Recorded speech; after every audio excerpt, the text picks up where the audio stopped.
मैं कमी सर बैठिए। निर्भय जी बैठ जाइए। Thank you sir. निर्भय अब कहाँ से आपने शायद पूरा नहीं भरा है, गांधीनगर लिखा उसको छोड़ दिया है। जी sir, address sir in front of Manika cinema, Gandhinagar, Raebareli. मैंने गांधीनगर कहाँ, जनपद कौन सा पड़ेगा? रायबरेली सर। रायबरेली। निर्भय जी रायबरेली के है ना हिस्टोरिकल सिग्निफिकेंस के बारे में कुछ बताइए। सर रायबरेली कवियों की जन्मस्थली रहा है। यहाँ पर मलिक मोहम्मद जायसी, हजारी प्रसाद द्विवेदी और मुनव्वर राणा जैसे कवि रहे हैं। और रायबरेली राणा बेनी माधव जो कि 1857 के स्वतंत्रता संग्राम में इन्होंने अंग्रेज़ों से रायबरेली को 18 महीनों तक मुक्त कराए रखा था। इसके बाद रायबरेली में डल नामक एक राजा हुए, उनके नाम पर ही डलमऊ नामक शहर का नाम पड़ा है। और ये गंगा का किनारा है, इसलिए बहुत हिस्टोरिकल प्लेस है। यहीं पर एक गोलीकांड हुआ था 1921 में, इसे मुंशीगंज गोलीकांड के नाम से जाना जाता है, इसलिए रायबरेली का ऐतिहासिक महत्व बहुत ज़्यादा है। निर्भय जी आपने लिखा है कि लिसनिंग म्यूजिक आपके हॉबी में है, जी किस सर। तरह के म्यूजिक सुनते हैं आप? सर जो हिंदी मूवीज़ के सॉन्ग होते हैं, कोई स्पेसिफिक नहीं है, जैसे हिंदी मूवी के सॉन्ग जो होते हैं अधिकतर AR रहमान के गाने ज़्यादा पसंद है सर। अच्छा, तो किस मतलब 90s के सुनते हैं? सर वही 90s के ही, क्योंकि हम लोगों का जो बचपन था उतने समय हम लोग जो मूवी देखते थे वो गाने ज़्यादा अच्छे लगते हैं। कोई ऐसा गीत जो आपको अभी तक याद आता होगा कि हाँ बचपन से लेकर कई ऐसे गीत होते हैं? सर हमें एक परदेश मूवी का गाना है, राजा हिंदुस्तानी मूवी का जो गाना है वो बड़ा पसंद है। क्या अंतर पाते हैं पहले के गाने में और अब के गाने में? सर पहले के गाने जो लगते थे उसमें हमें फीलिंग्स ज़्यादा नज़र आती थी। अब के भी गाने होते हैं, लेकिन अगर 10 गानों में 2 गानों में फीलिंग होती थी, तो पहले के 10 गानों में 8 गानों में मुझे फीलिंग नज़र आती थी कि वो एक प्यार को या किसी भी जिनको दर्शाते थे। अब के गाने एक उतने अच्छे नहीं होते हैं उसके कंपैरिजन में। 10 में से 2 तो अच्छे होते हैं, लेकिन 8 अच्छे नहीं होते हैं जो मुझे पसंद है जिस तरह के गाने। निर्भय जी आपका ऑप्शनल पेपर पॉलिटिकल साइंस है? जी सर। नए राष्ट्रपति का चुनाव भी हुआ है। जी सर। चुनाव प्रक्रिया तो आपको पता ही होगा। जी सर। राष्ट्रपति की क्षमादान शक्ति क्या है? राष्ट्रपति के पास 5 क्षमादान की शक्ति हैं, जिसमें कि एक क्षमा, लघुकरण, परिहार और विराम, ये है क्षमादान शक्तियाँ। विराम में क्या करते हैं वो? विराम में वो किसी दोषी व्यक्ति के, जैसे कोई महिला है अगर वो गर्भवती है तो कुछ समय के लिए उसको सज़ा को रोक देते हैं, ताकि जो भी जैसे गर्भवती महिला है तो उसका गर्भ जो है वो हो जाए, उसके बाद उसको सज़ा कंटिन्यू कर दी जाएगी। अच्छा निर्भय जी, औपचारिक और अनौपचारिक प्रबंधन या औपचारिक या अनौपचारिक संगठन है ना, फॉर्मल और इनफॉर्मल ऑर्गेनाइजेशन में क्या डिफरेंस बता सकते हैं? सर औपचारिक संगठन जैसे कोई एक संस्थागत संगठन होते हैं, जैसे मान के चलिए कि हमारा सचिवालय है, एक औपचारिक संगठन है जो उत्तर प्रदेश सरकार के शासकीय कार्यों को संपादित करता है। अनौपचारिक संगठन में जैसे कोई NGO है, वो भी एक सामाजिक कार्य करता है, लेकिन वो अनौपचारिक तरीके से करता है। दोनों में बेसिक डिफरेंस क्या हुआ? औपचारिक संगठन में सर एक कोई एक रेगुलेटिंग अथॉरिटी गवर्नमेंट टाइप की होती है, और अनौपचारिक संगठन में वो एक NGO टाइप का एक मैनेजमेंट टाइप की कंपनी समझिए। कोई रिटन रूल्स वगैरह के कोई डिफरेंसेस हैं? जैसे कि और जो फॉर्मल ऑर्गेनाइजेशंस हैं वो उनका अपना बायलॉज होता है, उनके बायलॉज थोड़ा सा स्पेसिफिक होते हैं, स्पष्ट होते हैं। अनौपचारिक संगठन के जो बायलॉज होते हैं वो उतने स्पष्ट नहीं होते हैं सर। निर्भय जी हाल के दिनों में देखा जा रहा है कि सिविल सर्विस में जो भर्ती की प्रक्रिया है जी सर, वो बड़ी विवादित होती जा रही है। क्या ऐसा नहीं लगता कि भर्ती की प्रक्रिया में कोई परिवर्तन किया जाना चाहिए? सर मुझे जो लगता है कि सिविल सेवास की जो भी भर्ती की प्रक्रिया है वो अच्छी है, क्योंकि इसमें विद्यार्थियों के धैर्य का परीक्षण लिया जाता है, और जब हम सेवा में आएंगे तो हमको ऐसी ही परिस्थितियों का सामना भी करना पड़ेगा। तो शुरुआत में ये विद्यार्थियों को कठिन लगती है, लेकिन सर इससे व्यक्ति परिपक्व ही होता है और परिपक्व व्यक्ति ही चयनित होता है। नहीं, कठिनाई वाली बात नहीं है। जिसमें जो भर्ती की प्रक्रिया में जो अनफेयरनेस देखे जा रहे हैं हाल के दिनों में, प्रश्न पत्र लीक हो जाता है या और भी कई तरह की घटनाएं देखी जाती हैं। जी सर। तो उस संबंध में कई ऐसे बच्चे हैं जिनको ये लगता है कि उनके पास पैसे नहीं है, या जो क्या संसाधन विहीन बच्चे हैं, उनको लगता है कि नहीं हमारे लिए तो कोई विकल्प बचता ही नहीं। सर ये एक्चुअली जैसे UPSC हमारा है, तो UPSC में आज तक ऐसी कोई खबर सुनने को नहीं मिली है।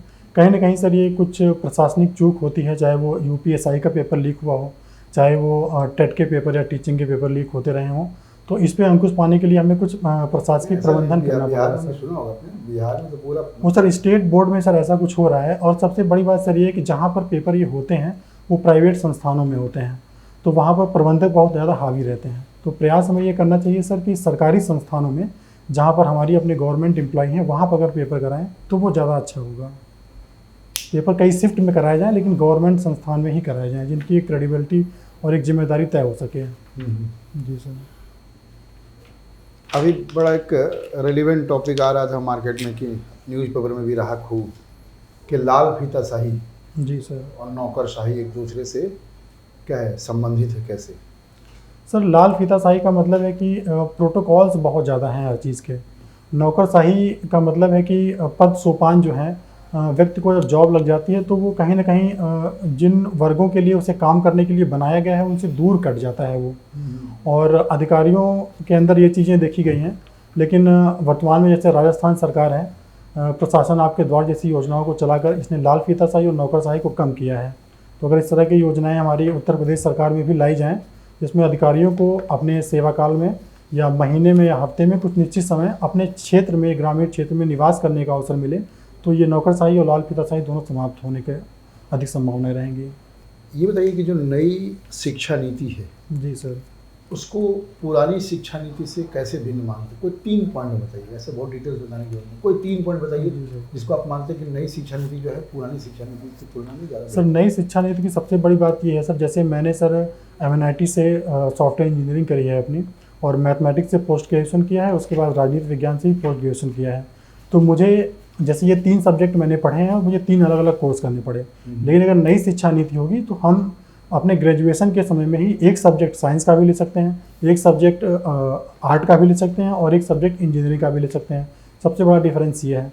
दूसरा कि हम लोग ये देखते थे कि नौकरी पढ़ाई के दौरान ही कुछ बच्चों की जॉब लग जाती थी, तो उनको बेसिकली अपने सेकेंड ईयर में ही जॉब छोड़ देनी पड़ती थी। दोबारा उन्हें अगर अपनी ग्रेजुएशन करनी है तो स्टार्टिंग से ही करनी पड़ती थी। और नई शिक्षा नीति में एक व्यवस्था करी गई है कि अगर आप 1 वर्ष करते हैं तो आपको डिप्लोमा की डिग्री, सर्टिफिकेट की डिग्री मिलेगी, 2 वर्ष करेंगे तो आपको डिप्लोमा की मिलेगी, 3 वर्ष करेंगे तो आपको सर्टिफिकेट की मिलेगी।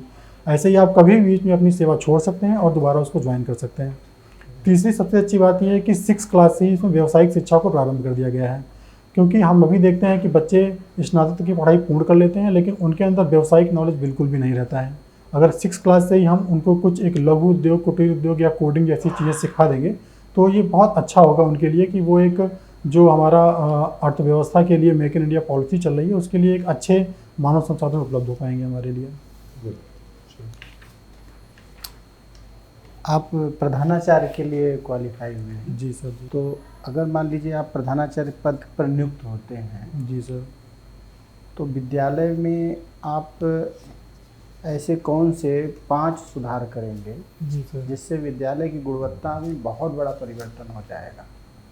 सर मैंने जो चीज़ विद्यालय में अपने महसूस करी है, हमारे विद्यालय में सर शिक्षकों का थोड़ा अभाव है, क्योंकि जो टीचर्स आते हैं वो लोग पहला काम आप अध्यापकों की नियुक्ति करेंगे? जी नहीं सर, जी अध्यापकों की नियुक्तियों की मेरे अधिकार क्षेत्र में नहीं आती है। जी। अध्यापकों की कमी है, उसके विकल्प के रूप में मैं एक स्मार्ट क्लास का विकास करूंगा जिसके संसाधन विद्यालय में पहले से ही हैं, प्रोजेक्टर वगैरह हैं। उसके बाद मैं किसी शिक्षक के द्वारा कुछ वीडियोस उपलब्ध होते हैं यूट्यूब पे या कुछ कोर्सेज उपलब्ध होते हैं, मैं विद्यालय के फंड से 10 या 15 हज़ार में उस विषय के वीडियोस खरीदूंगा और प्रत्येक दिन उस विषय का शिक्षण शिक्षार्थियों को किया जाएगा। वर्तमान समय में वो कक्षाएं खाली जाती हैं क्योंकि साइंस जैसे वर्ग के अगर टीचर नहीं हैं तो उनका अध्यापन कार्य कोई नहीं करता। दूसरा मैं सबसे बड़ा कार्य करूँगा। जी सर। विद्यालय प्रशासन और प्रबंधन में कैसे सामंजस्य? प्रशासन क्या है, प्रबंधन क्या है? सर प्रबंधन में हम उपलब्ध चीज़ों को एक गुणवत्तापूर्ण तरीके से उपयोग करने के लिए प्रबंधित करते हैं। प्रशासन में प्रशासकीय कार्य के अंतर्गत जैसे हमारे विद्यालय में क्लर्क हैं या किसी विद्यालय को अगर जिला विद्यालय निरीक्षक का कार्य मिलता है तो वो प्रशासकीय कार्य को करता है। मतलब मैनेजमेंट में केवल भौतिक संसाधनों का अगर विद्यालय के मैनेजमेंट की बात करें तो सर उसमें पीरियड टाइम से चल रहे हैं कि नहीं, जो छात्रावास हैं छात्रावास में बच्चों के क्या सुविधाएं उपलब्ध हैं, उन्हें उपलब्ध हैं कि केवल डिफिनेशन हम पूछ रहे हैं प्रबंधन की। सर अगर एक लाइन में हम मैनेजमेंट को डिफाइन करें जी तो क्या होगा? सर मैनेजमेंट का अगर एक लाइन में डिफाइन करें तो उपलब्ध संसाधनों का अधिक गुणवत्तापूर्ण प्रयोग करना ही प्रबंधन है। और प्रशासन एक लाइन में डिफाइन करें तो? प्रशासन सर, शासन को करने की जो प्रक्रिया है, जो तंत्र है, वो प्रशासन है सर। विद्यालय जो माध्यमिक स्तर पर आपको प्रधानाचार्य चुना जाएगा, जी सर। तो इसमें जो प्रशासन होगा, यानी विद्यालय प्रशासन, ये मॉडल जो चला है ये किसका मॉडल है? अभी तक किसके मॉडल पर विद्यालय चल रहा है? सर वर्तमान में तो विद्यालय सर पूर्णतया राजकीय विद्यालय वित्त पोषित गवर्नमेंट इंस्टीट्यूशन से ही हैं। किसी शिक्षा मनोवैज्ञानिक का मॉडल जी। अभी भी लागू है? जी सर। जैसे 3 शिक्षा योजना जो होती है, जी सर। जी शिक्षण नियोजन जिसको कहा जाता है, वो 3 लेवल पर जी। है। Annual plan, unit plan, lesson plan. जी। जी तो यूनिट प्लान जो है वो विद्यालय आता है। यूनिट प्लान जो है किसके द्वारा दिया गया है? ये जानकारी अभी सर नहीं है सर। लेसन प्लान, जी सर। लेसन प्लान में जैसे आप शिक्षण का जो स्तर होता है, जी शिक्षण सर। के कितने स्तर हैं? किस परिप्रेक्ष्य टीचिंग में सर? टीचिंग लेवल, जी आप जब टीचिंग करते हैं तो जी सर। टीचिंग लेवल होता है कुछ? टीचिंग के तरीके सर। टीचिंग लेवल, जी सर। टीचिंग लेवल क्या है? शिक्षण स्तर शिक्षण स्तर सर, हम लोग जब क्लास में पढ़ाने के लिए जाते हैं है। तो विद्यार्थियों के अनुसार, मैं और थोड़ा हिंट कर दे रहा हूँ। जी टीचिंग लेवल 3 है: जी स्मृति स्तर, जी बोध स्तर, चिंतन स्तर। Memory level, understanding level, reflection level जी सर। या थिंकिंग लेवल। ये स्मृति लेवल जो टीचिंग है, जी ये सर। किसके द्वारा दिया गया? इसका मॉडल किसने दिया? सर जानकारी इसकी नहीं है मुझे सर। वैसे सर्वपल्ली राधाकृष्णन हो सकता है अगर गैस ना, करें ना, तो। ना। आप शिक्षा शास्त्र टेट उसमें टीजीटी पीजीटी बीएड किए हैं ना? बीएड किए हैं सर। बीएड में शिक्षा मनोविज्ञान रहा होगा, जी सर। शिक्षण अभिरुचि भी रहा होगा। जी सर। तो शिक्षण अभिरुचि में शिक्षण के स्तर भी हैं। जब आप शिक्षण कार्य करने जाते हैं, बच्चों को पढ़ाने जाते जी हैं, सर। जी तो पढ़ाते समय आप लेसन प्लान बनाते हैं ना? जी सर। तो जो लेसन प्लान आप बनाते हैं, वो लेसन प्लान 3 लेवल में डिवाइड होता है: स्मृति लेवल, और बोध लेवल मतलब अंडरस्टैंडिंग लेवल, और रिफ्लेक्शन लेवल। तो शिक्षण का जो कक्षा वातावरण होता है, सबसे बेस्ट कक्षा वातावरण, पहले तो ये बता दें कक्षा वातावरण कितने प्रकार का होता है? सर थ्योरेटिकल जानकारी थोड़ा नहीं है सर अभी। भारत में जो शिक्षा वातावरण है, इस पर कुछ जानते हैं? नहीं सर। ठीक है, सब कुछ।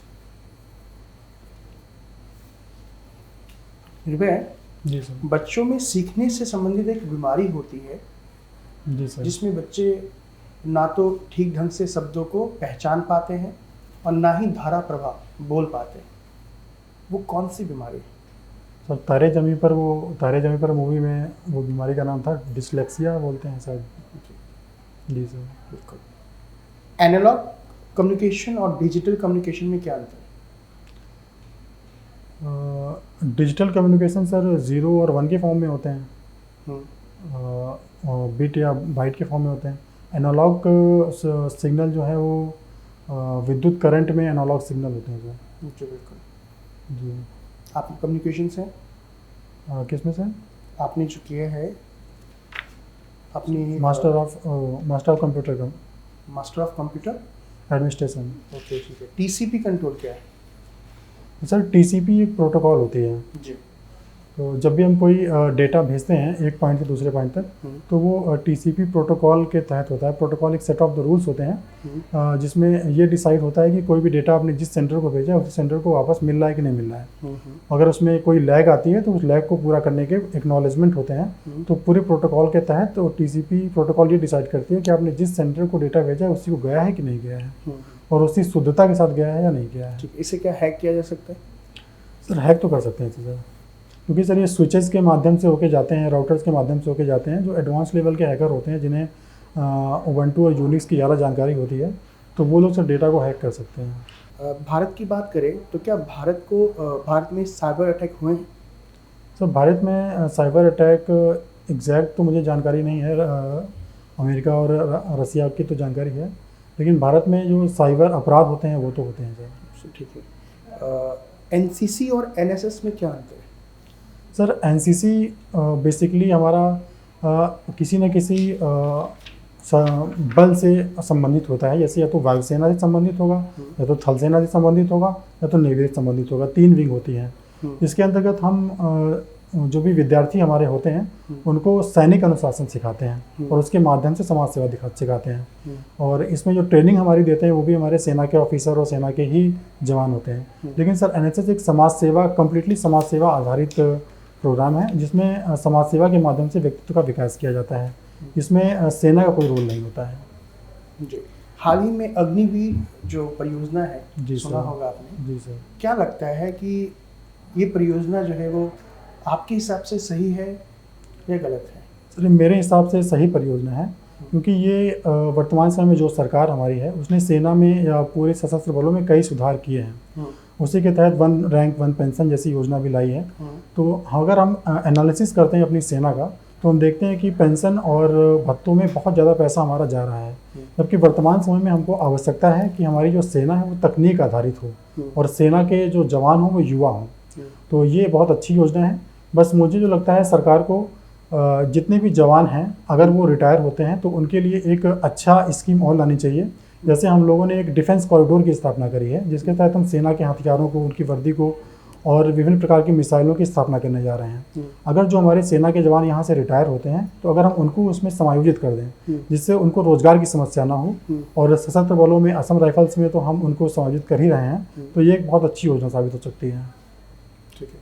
देखिए, अगर अभी कोई भी ऐसी परियोजना आती है और जब भारत का युवा वर्ग खुश नहीं होता तो वो आगजनी करता है, तोड़फोड़ करता है। जी सर। वो तब ऐसा करता है जब उसे ट्रेनिंग नहीं मिले। लेकिन क्या हो अगर ये 4 साल की आर्मी की ट्रेनिंग अगर उस बच्चे को मिल जाए और उसकी जॉब ना लगे और ऐसे कुछ संगठन बन जाए, जी सर, तो वो तो देश के लिए बहुत ही खराब स्थिति हो जाएगी, क्योंकि वो वेल ट्रेंड होंगे, उनको तो पकड़ पाना भी मुश्किल होगा।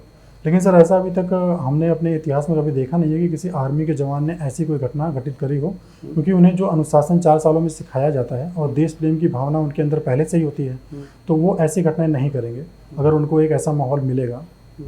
क्योंकि जो भी ट्रेनिंग्स वगैरह उनकी होती है, चाहे वो IMA में होती हो, चाहे वो नॉर्मल ट्रेनिंग होती हो, ट्रेनिंग में उन्हें इतना परिपक्व बना दिया जाता है कि वो इस स्तर की घटना नहीं करते, यहाँ तक कि वो समाज के रक्षक के रूप में और नागरिक पुलिस के रूप में कार्य करेंगे। मुझे ऐसा लगता है। आपको नहीं लगता 17 साल की उम्र जो होती है वो बहुत कम होती है? क्या वो आर्मी की ट्रेनिंग सह पाएंगे 17 साल की, 18 साल की उम्र में? तो मुझे लगता है कि अगर वो अगर आर्मी की परीक्षा पास करके जाएंगे, क्योंकि आर्मी की परीक्षा में 5 किलोमीटर की दौड़ कराई जाती है, तो अगर वो पास करके जा रहे हैं इसका मतलब कि वो सक्षम है। मानसिक रूप से बात कर रहा हूँ सर। क्योंकि वर्तमान आपने सुना होगा कि आए दिन कोई ना कोई आर्मी का जो जवान है वो या तो खुद को गोली मार लेता है या तो अपने ऑफिसर को गोली मार लेता है। आए दिन आप सुनते हो सर आर्मी में लगभग सर 15,000 के आसपास, 15 लाख के आसपास जवान हैं, तो उसमें 1-2 ऐसी घटनाएं अगर होती हैं तो सर ऐसी घटनाएं तो हमारे 1-2 IAS भी होते हैं जिन्होंने ऐसी घटनाएं करी हैं, तो इसके आधार पर हम पूरी आर्मी को सब ब्लेम नहीं कर सकते हैं। ये तो सर व्यक्तिगत समस्या, किसी के व्यक्तिगत जीवन की कोई समस्या भी हो सकती है सर।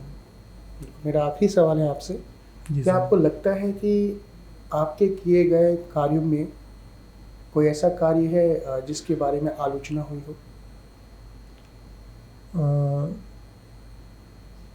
तो मुझे ऐसा कोई विशेष कार्य याद नहीं है सर कि बहुत ज़्यादा आलोचना ऐसी हुई हो कि मुझे बहुत ऐसा सामना करना पड़ा हो। Thank you. Thank you. Okay, thank you sir.